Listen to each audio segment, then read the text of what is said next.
ch.33. God chooses Moses. We can find this in Exodus chapter 3 to 5 and 7. So we're going to do the continuation. Okay?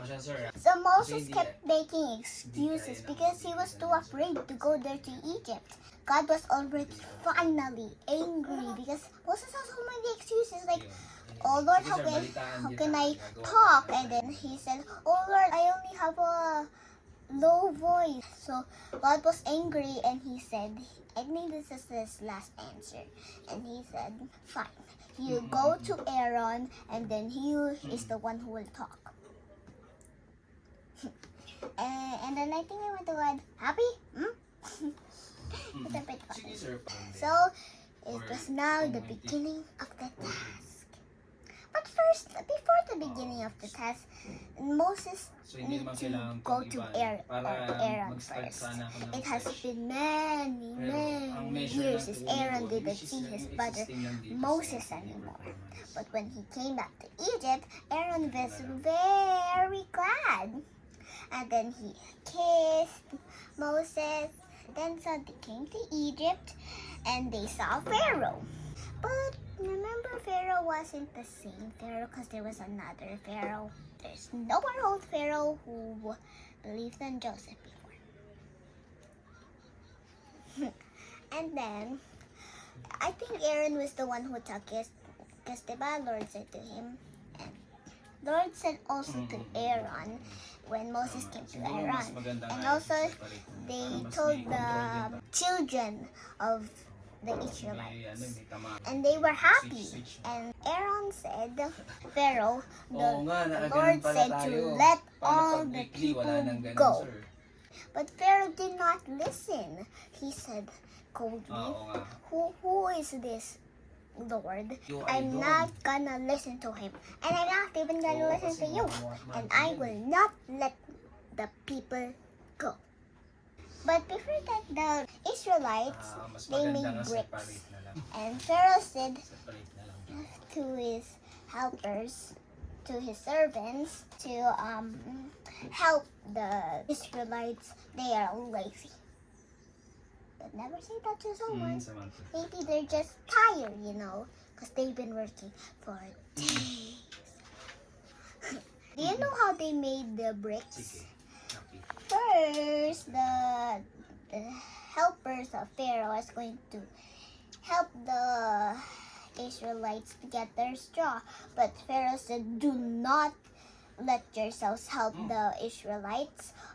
Let them get straw for themselves there in the field. And do you know how they make it? They make the bricks like something, maybe like clay.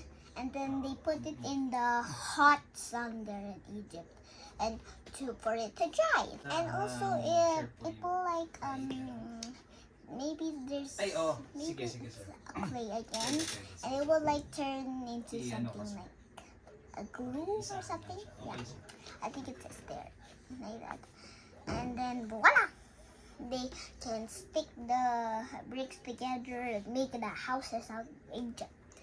But I think they need to paint because Egypt is colored golden, maybe, or maybe just yellow because of the sun. And so when Aaron, he put down Moses's like a stick, but it's more longer. Put it down in the ground, and it turned into a snake. Then Pharaoh's magicians, they put their rods down the same as Moses' rod. They put the rods down and it also became into a snake. But the miracle happened. Moses' snake swallowed up all of the snakes of the magicians.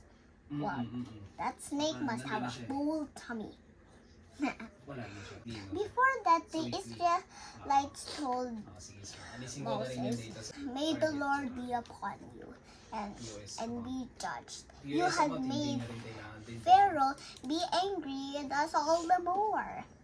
And then Moses said to Lord, "What can I do?" And then the Lord said, "Make Aaron drop your rod, and then the miracle will happen."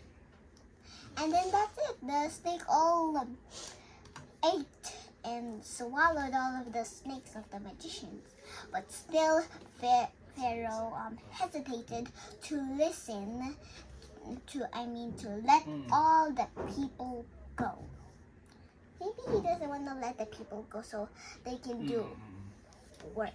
But you know, Tapos, you can ano also pala, do sir? some work, you know. Para makabawas lang din You ako dun sa... can maybe help them.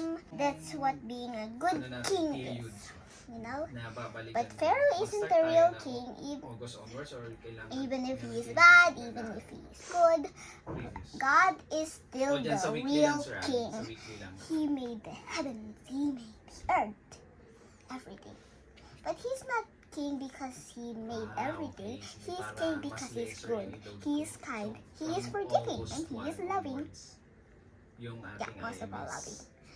And also, that's the end of the story there. And you know, my lesson here is don't say bad words to people, and you can do work for yourselves, not just to people, but you can work for yourselves.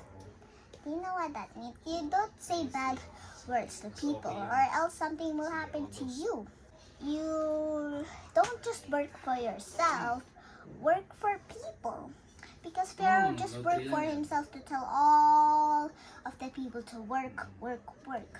He should also do work for himself, so he can be a good king.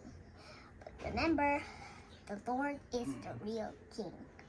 Pwede natin buksan yan, And I sir. think that's all. And thanks for listening. Bye-bye.